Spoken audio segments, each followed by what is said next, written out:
施恩怜悯的天父上帝，我们感谢你，主，谢谢你带领我们过去一个礼拜每个时刻的经过带领我们经历许多各式各样的事情主要我们在这当中，无论在我们的工作，在我们的家庭在我们的生活相处的当中，主要我们常常可能不够那样的尽心尽力为你做光做盐做生命再次能够透过来到教会，重新这样的爱重新教导我们，让我们能够重新得力。我们知道你所预备我们在工作上面的一个时候，是吧？这是你所为我们预备的一个合场，让我们在当中也能够成为别人的帮助，也成为祝福的出口，是吧？求你特别来看顾我们在下周当中教会要在红福会上所举办的母亲节活动，是吧？求你特别来看顾我们每个弟兄姐妹都能够同心在这样的事工上面一起来配搭也保守祝福我们待会牧师的讲道我们所听所领受的能够成为帮助。我们现在感谢将今天的敬拜再次交托在主耶稣的手中，这样祷告祈求都是奉主耶稣的名求。我们一起来领受神的话语记载在圣经雅各书第1章19至27节，雅各书第1章19至27节。我们请弟兄姐妹一起来恭读神的话语。我们一起念。我亲爱的弟兄们，这是你们所知道的，但你们个人要快快听，慢慢说，慢慢关顾，因为神的怒气并不成就神的义，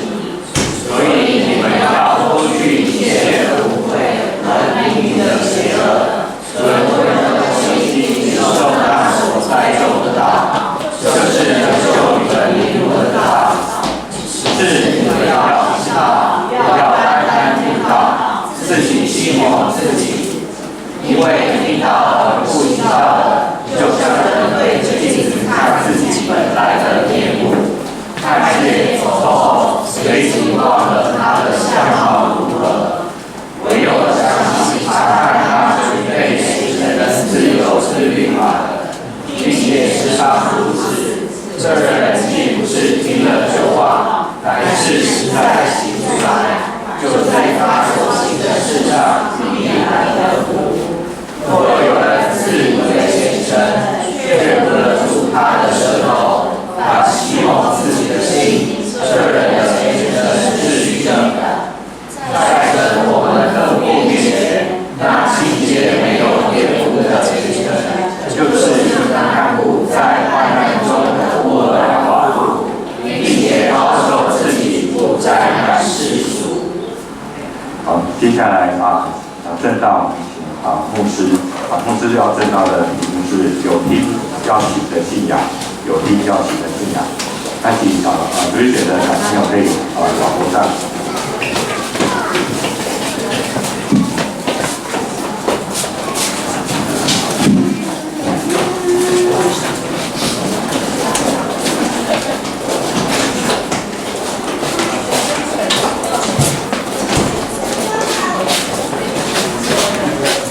各位弟兄姐妹，平安。今天在主日进入5月份，那在4月份的时候，我们有讲到一个主题，就是我们跟教会的关系。那5月份我们要进入另外一个主题，就是我们的信仰与我们生活的关系。那今天讲的这个有听要行的信仰，这个是从雅各书第1章的经文所定的一个题目。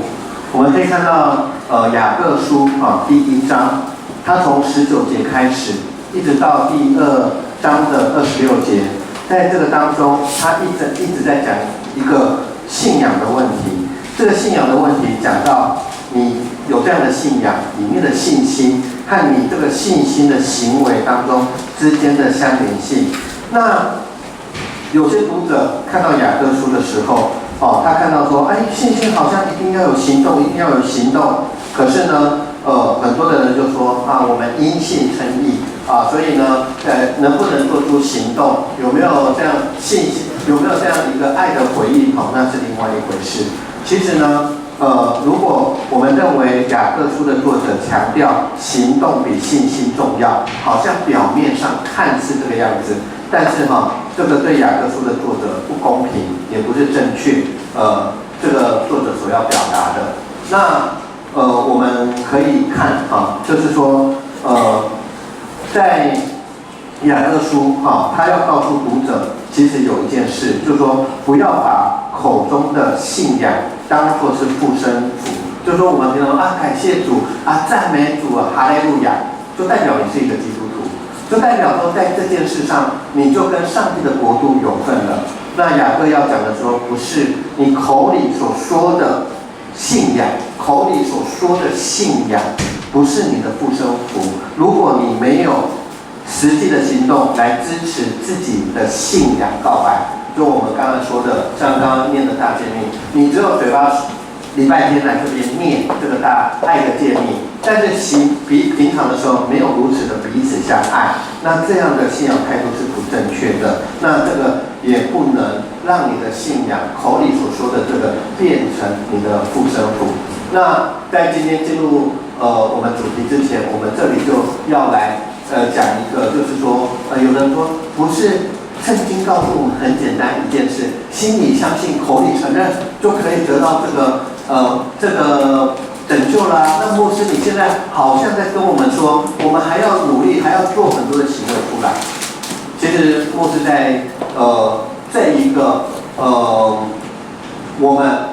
口里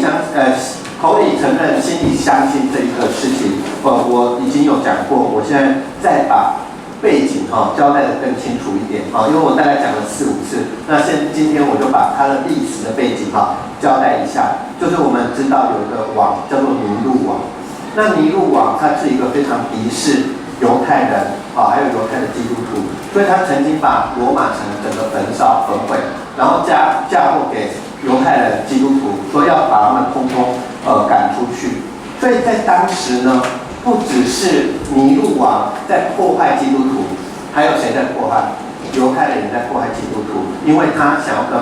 犹太人划清界限因为犹太人他们可以跟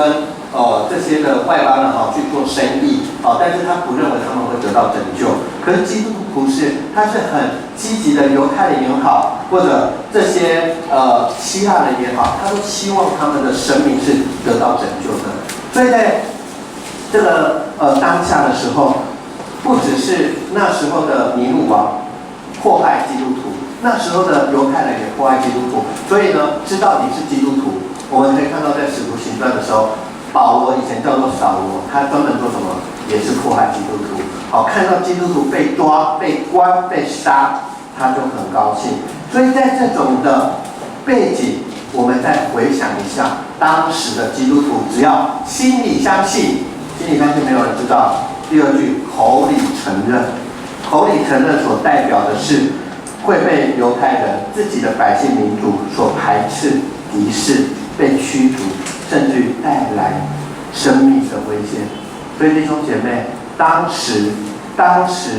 所说的口里承认、心里相信，不是一句话，而是最实际的行动。用行动表明我就是一个基督徒，面对迫害的时候，我还是一个基督徒。所以这个不是台语说的康水否记，不是空口说白话。那时候的信仰是有非常实际、非常贴近的一个行动来表示自己的信仰。所以从这里来看到雅各书对这个把行为做那么多的一个阐述，或者之后我们有几次会看到说，里面他举了很多例子，为什么要这样子呢？因为圣经有一首圣诗叫做圣经好像什么一面镜子。那圣经好像一面镜子，我们都知道，像我们看的这个雅各书也好，或者哥林多前书后书，或者罗马书，这些都是什么？都是保罗写信给他们。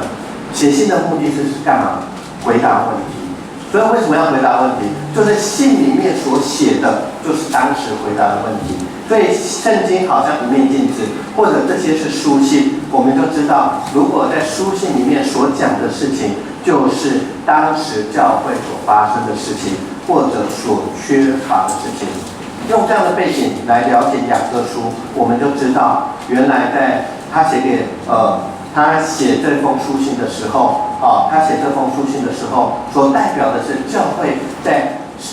口舌，在口舌上很多的纷争。第二个，在行为上并没有一个跟信仰相符的行为来做一个好的见证。所以我们有了这样的认识以后，我们就知道说，刚刚所讲的雅各书，希望不要把口中的信仰当作是护身符，而没有实际的行动来支持自己的信仰告白。那我们先来看一下今天的经文的内容。我们从1章19节，他这里说：“我亲爱的弟兄姐妹，这是你们所知道的，这是你们个人，这是你们个人，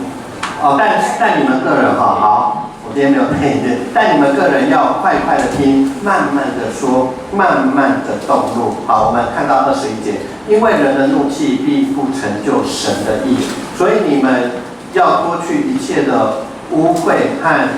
淫余的邪恶，存温柔的心，领受所能所栽种的道。这就是救你们灵魂的道。这就是救你们灵魂的道。其实，刚我讲了1章19节到2章26节是一段非常重要的一个经文，在这里所说的就是19节告诉我们说，你要随时聆听别人的意见，你要随时聆听别人的意见，不要急着发言，不要动怒。那这个如果我们看到雅各书1章18节因为我们的经文是从1章19节开始，然后我有想说要把18节放上去但是刚刚没有放上去，我念一下18节讲什么。他按自己的旨意用真道生了我们，叫我们在他所造的万物中好像出手的果子。其实18节讲的就是真理。好，讲了一个真理，就是真理真道中接这句话。为什么接这句话？意思就是说，如果我们在信仰的问题上面跟人家有了不一样的看见的时候，请不要马上的动怒，请不要马上的动怒。我们不要马上去否定别人所说的，认为别人的信仰都是错的。好，所以信仰我们应该是用一个分享的态度，用一个分享的态度。好，所以不轻易发怒，就是说，我们或许看到人家对信仰上不了解、不清楚，弟兄姐妹，我们为什么要传福音？就是很多的人还不认识这位神。然后我有讲过一个比喻，如果你遇到一个人他不认识神，你跟他传福音的时候，你先把他骂一顿，说你20年、30年、40年、50年信的都是错的，来，这样我最好。结果是谁理你？谁理你？1997年，我读神学院的第2年，那时候在国立师范大学的那个社会教育学系有举办一个讲座，这个讲座有请了辅仁大学神学院的副院长，有请了中台禅寺的一个法师，有请了长老教会的牧师，在那里做了一个座谈。那这个是有录影，那是千真万确的事情。那在这一个会议的上面，突然有一个年轻人，一身黑色的衣服跑进来，对在场的不管你是什么宗教的人，在那里喊着说：“你们这些罪人，上帝要审判你们。”然后他先指着天主教的神父说：“天主教是一个堕落的宗教，如果他不堕落，怎么会有基督教？”然后指着中台禅师的法师说：“你们都是虚假的，是拜偶像的。”那时候代表台湾长老教会与会的牧师是前东门教会的卢俊义牧师，他指着卢俊义牧师就说：“长老教会要好好的悔改，不要只关心政治的议题。”那大家被这个年轻人就大家都愣住了，怎么有一个人跑过来这样闹场？然后之后呢，那时候这年轻人从他的包包里面拿出了圣经，送给了他有几本他的发行本，然后就离开了会场。弟兄姐妹，你想一想，一个基督徒，如果他认为他是真的基督徒，他这种的举动，不要说天主教徒，不要说长老教会的牧师，更不要说被指责说你们的神是假的，是偶像的。如果在当中那些无神论者或者一些不是基督教徒，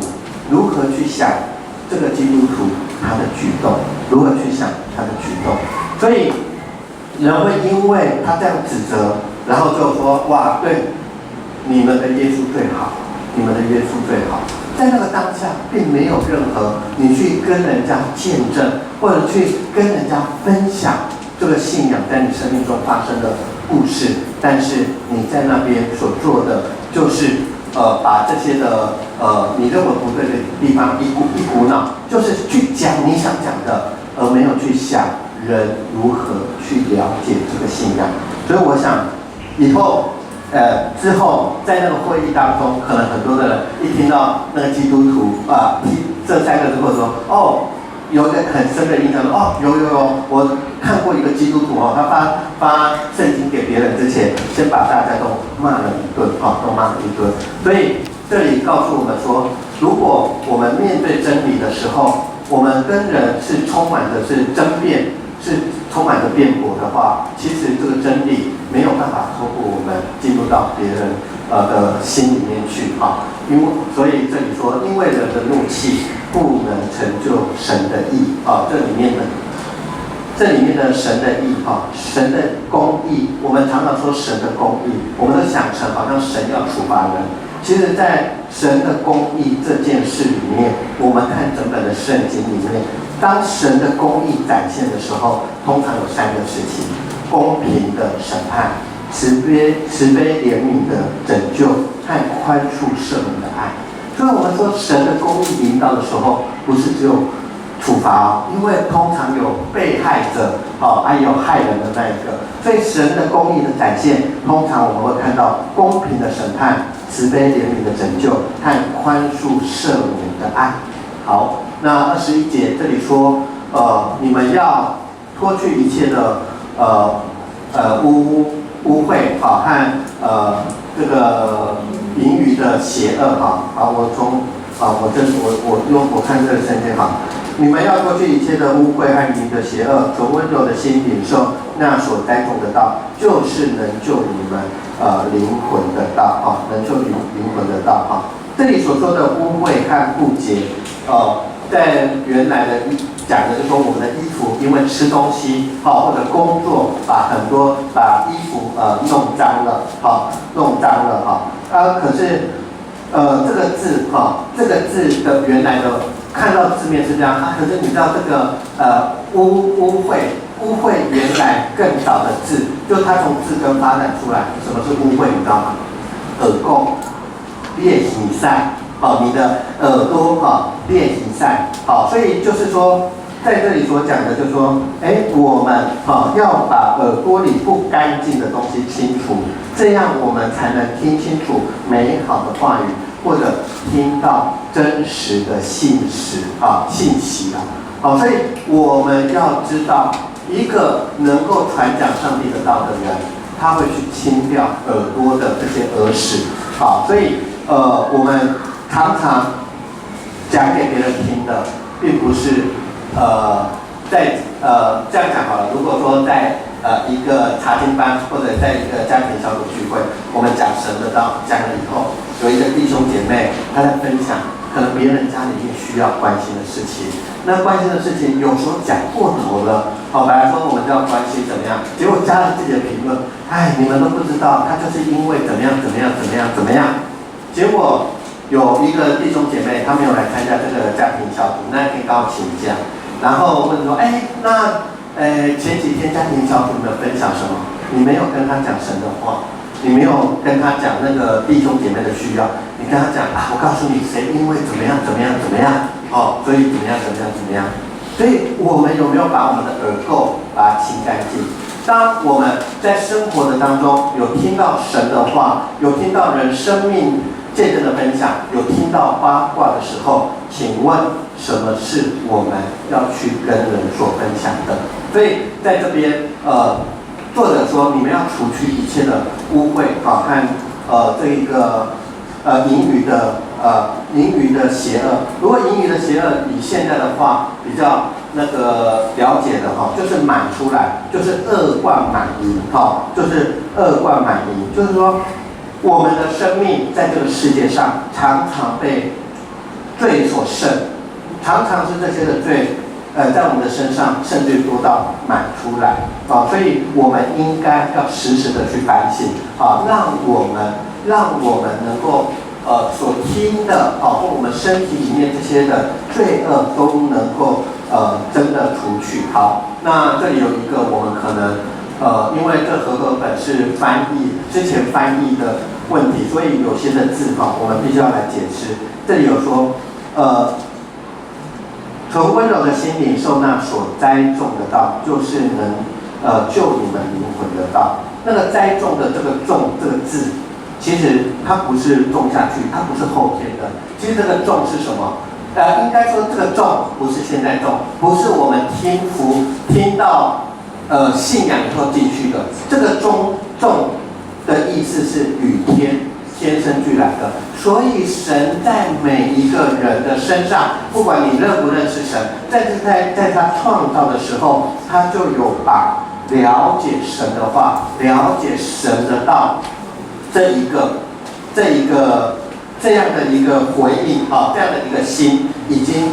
在创造的时候就种用种这个字放在我们的心里面了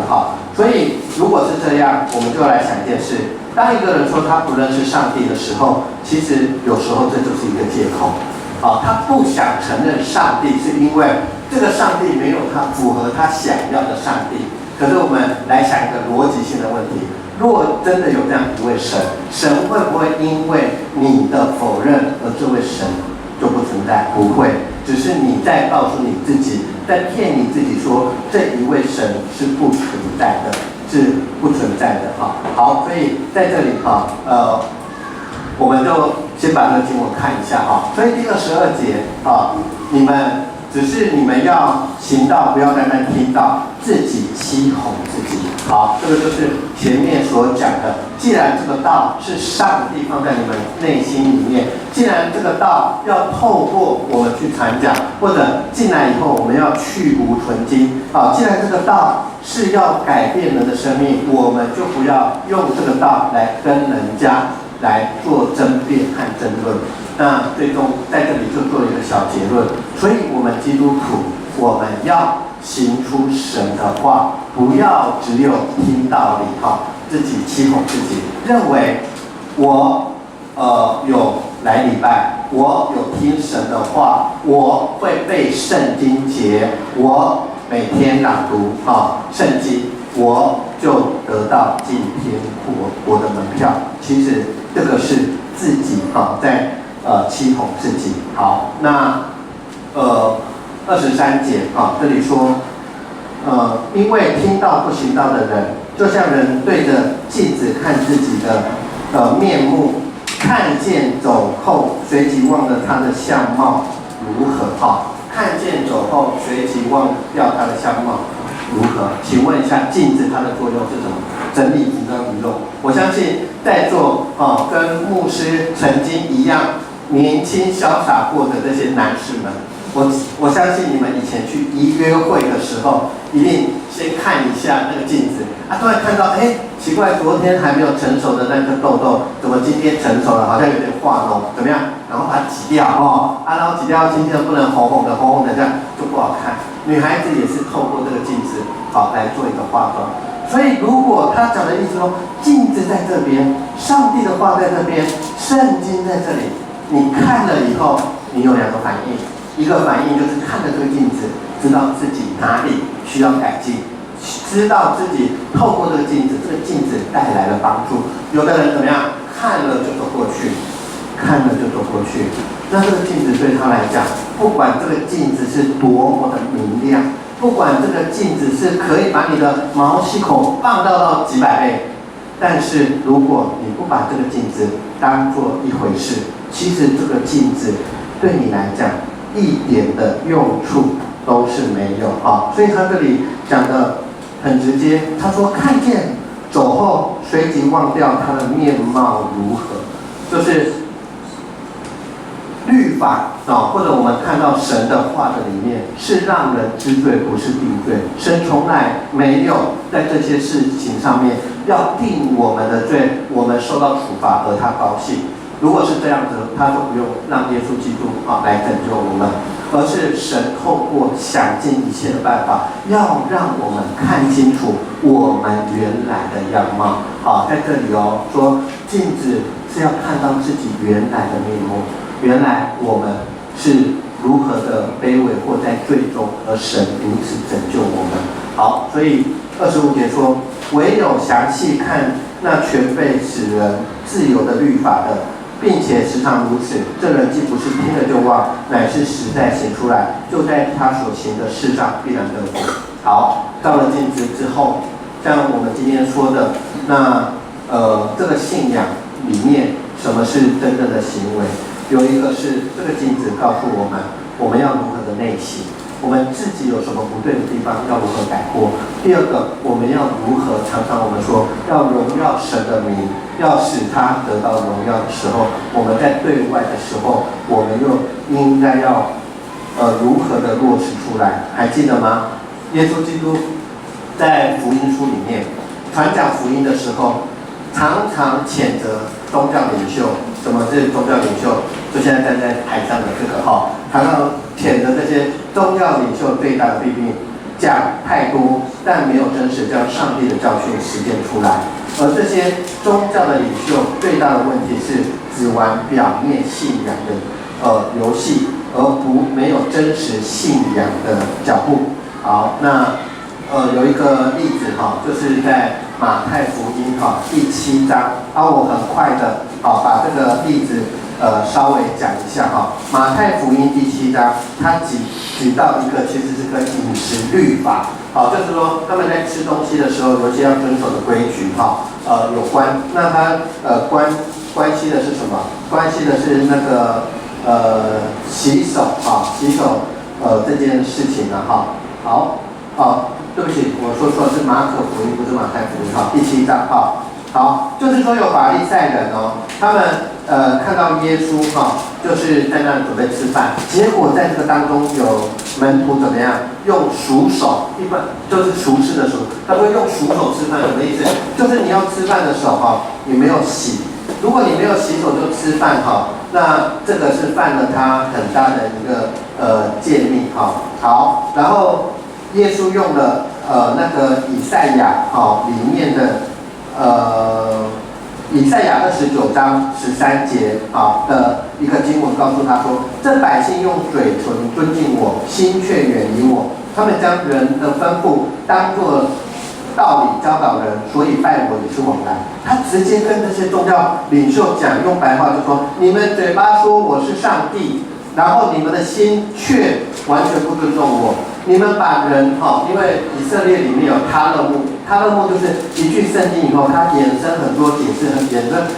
释，然后写在旁边这种衍生的话。他说你们将人的吩咐当作是真正的道理，没有去看到真正神的话，而去看这些人衍生出来的东西所以他说拜我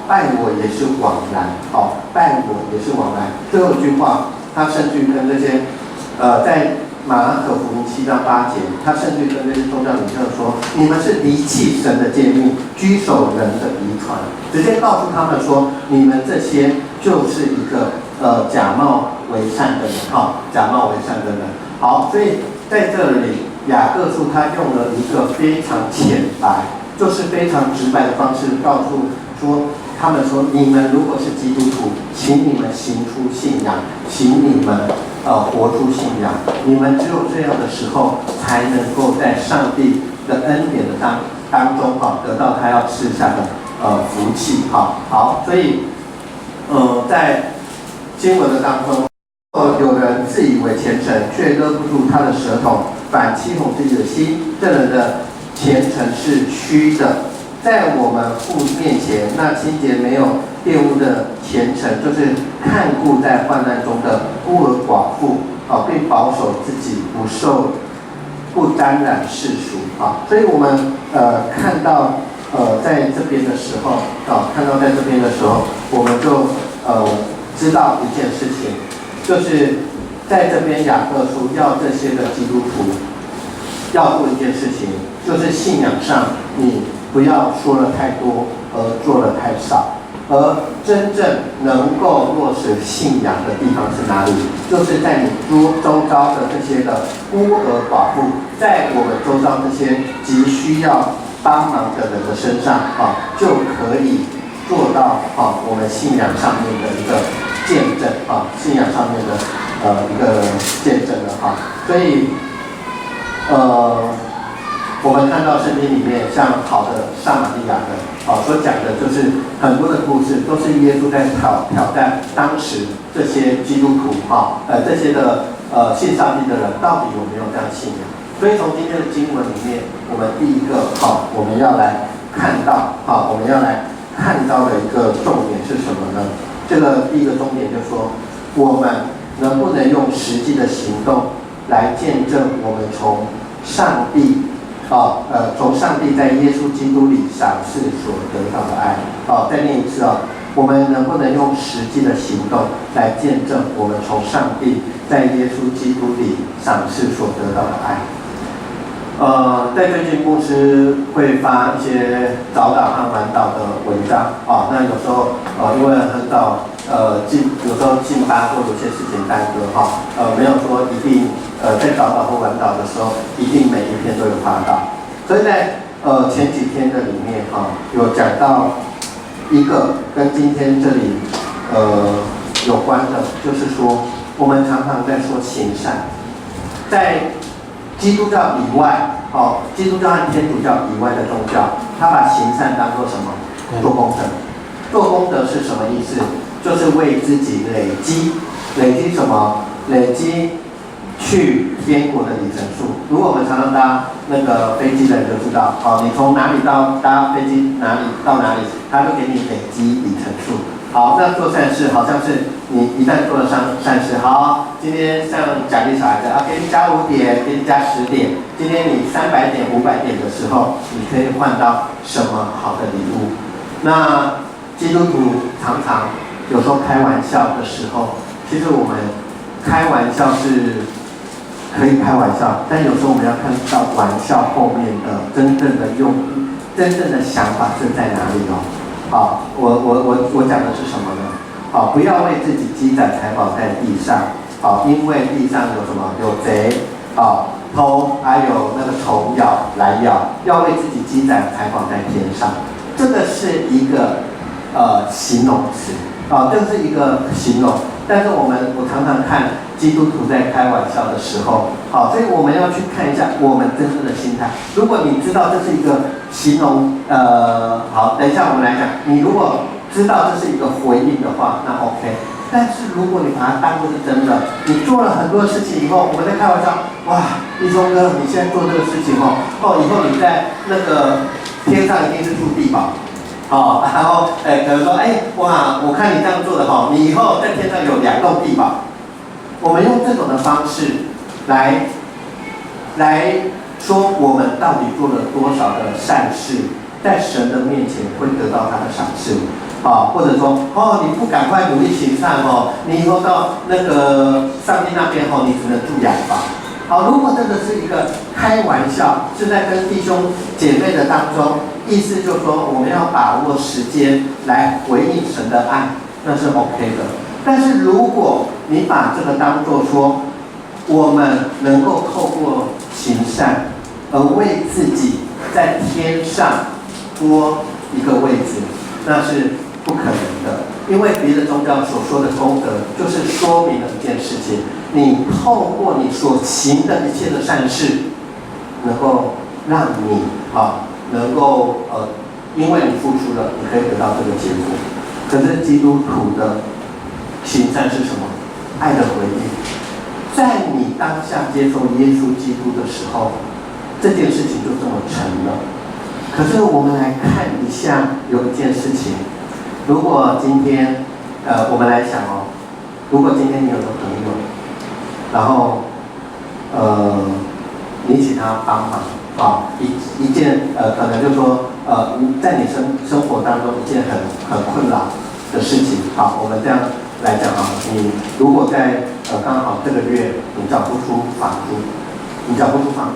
那个某某朋友，你可不可以来帮我一下哈？那我几号点钱的时候就把房租给你，好，然后那个朋友说好，没有问题，然后他帮你缴了房租，缴了房租以后，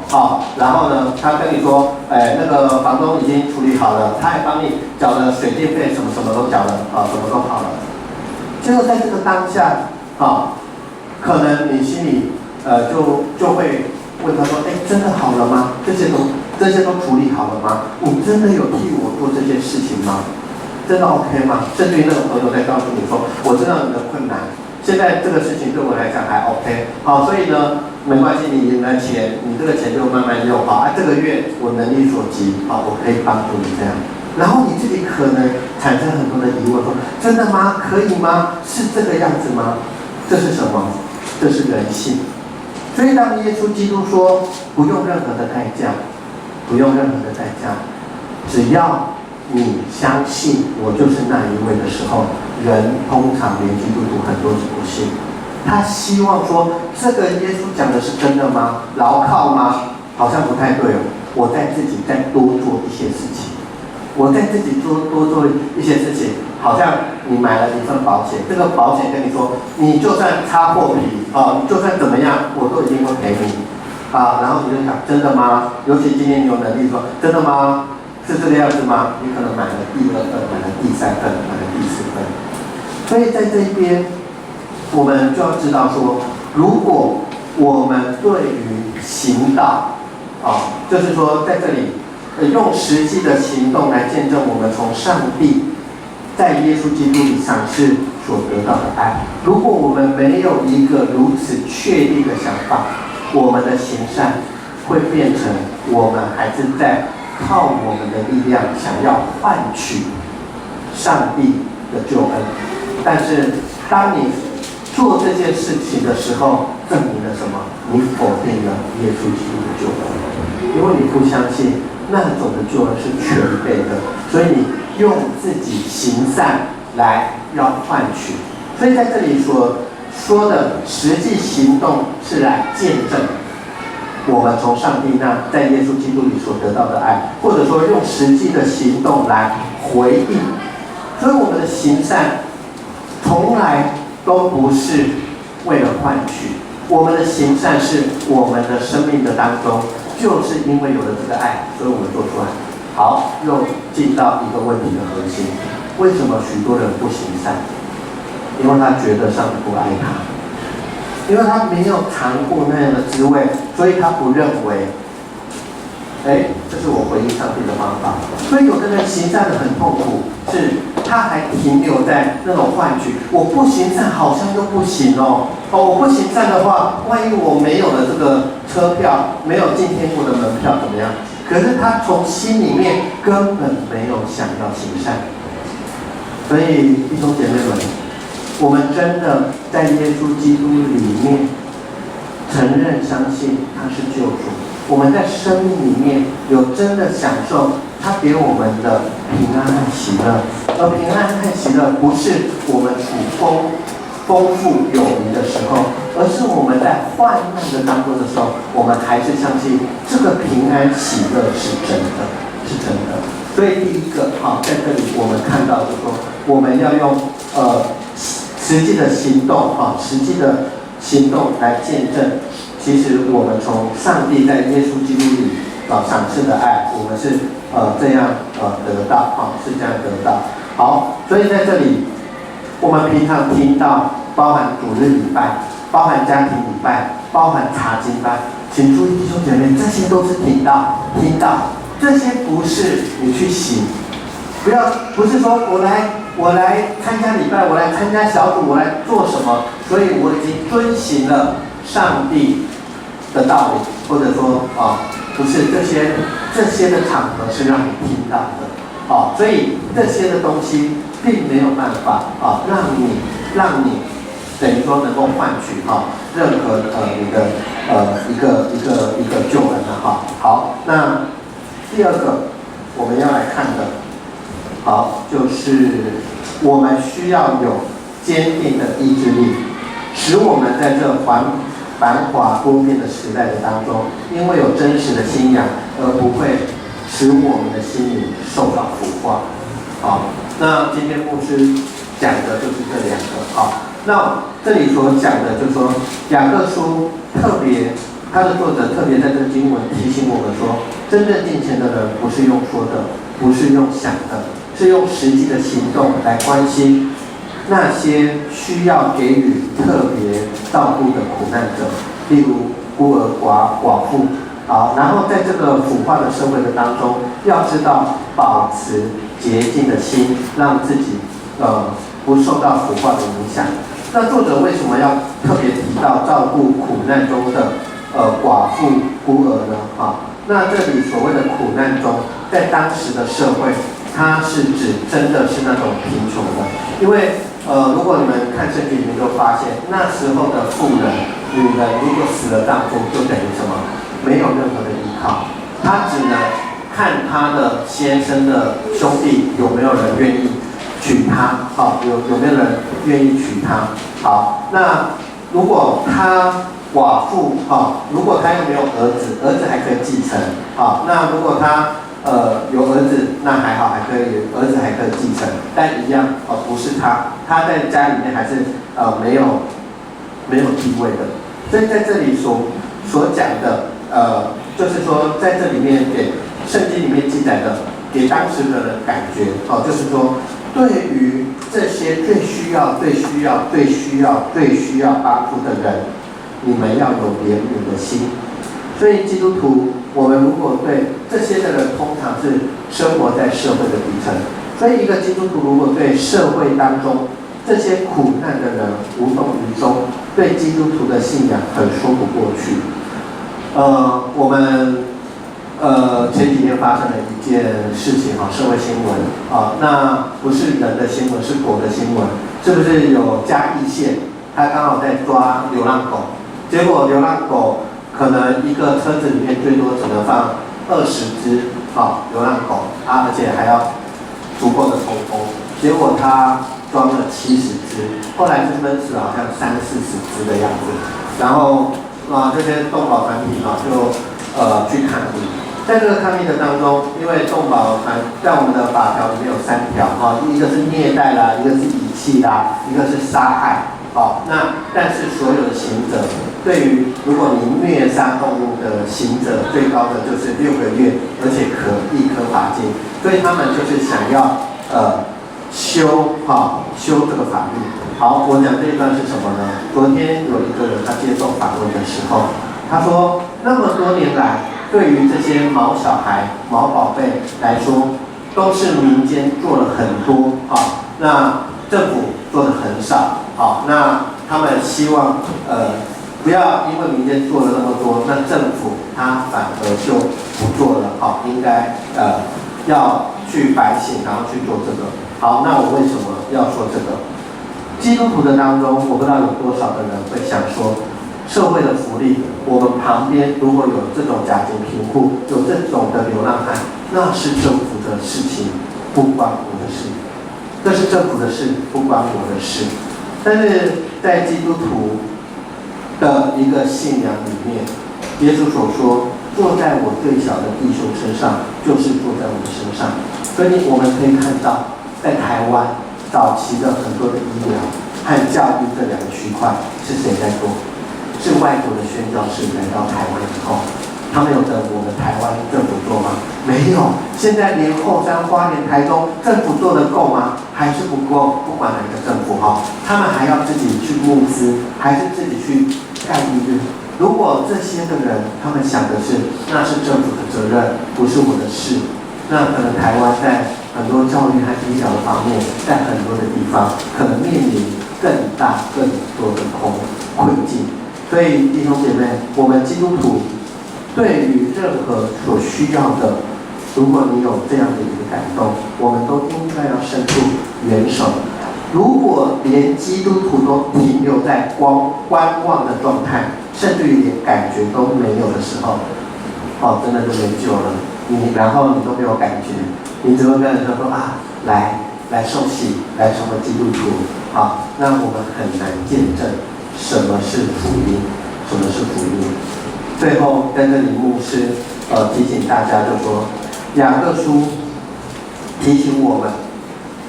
透过信仰的力量，面对这个多变腐化的社会，我们必须要成为盐，要成为防腐剂。要知道说，我们常常可能就说，今天台湾的社会怎么变这个样子？变这个样子的时候，你有2个做法。第一个，无奈的在这个当中，就是成为无奈里面大多数的一个。那礼拜3祷告会的时候，我有跟来参加祷告会的弟兄姐妹做一个分享，就是教宗在上个礼拜他去访问一个地方要回程的时候，他的飞机留了一些的空位，后来上来了12个人，3个难民的家庭，就是这一次叙利亚这个难民的家庭。那这3个家庭的这个难民呢，他们是难民里面的天主教徒吗？不是，回教徒。他把他们带上飞机，然后把他们带回梵蒂冈。这个梵蒂冈其实不是一个很大的地方。那他说，我要成为这3个家庭的庇护，让他来到梵蒂冈，让他们有个安居之所。他在飞机上，分享，他说，在那个德兰修女是天主教的称呼，在基督教通常叫她德瑞莎修女。有人问德瑞莎修女说：“你在印度的加尔各答成立垂死之家，为的就是把那些的人快死掉的人，然后把他们送到坟墓，这个是有意义吗？这个是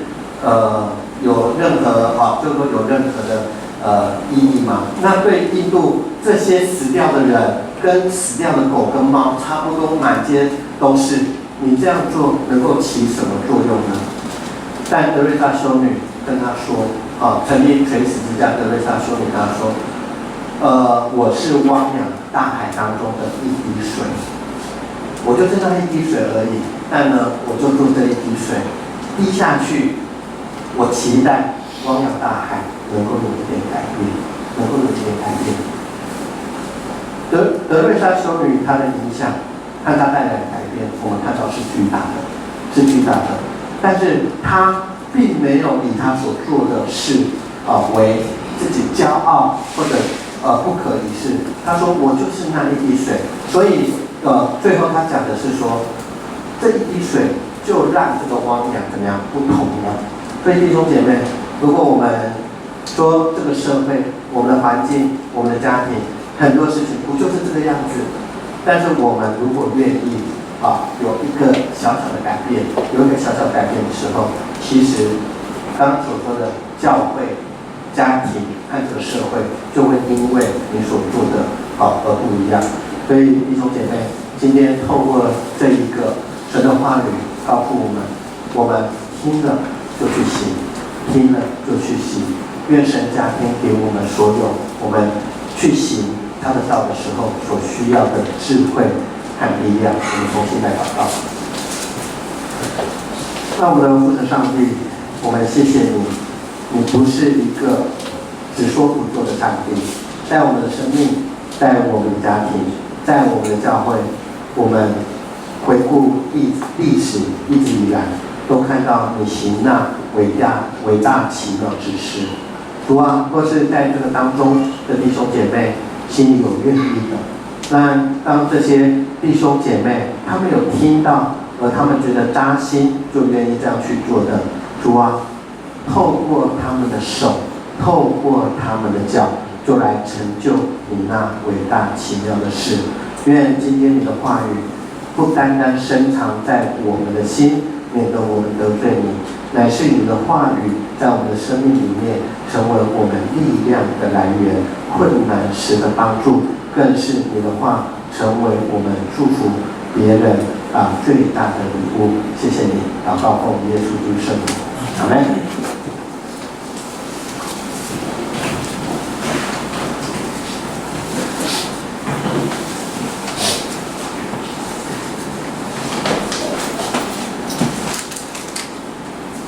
我们一起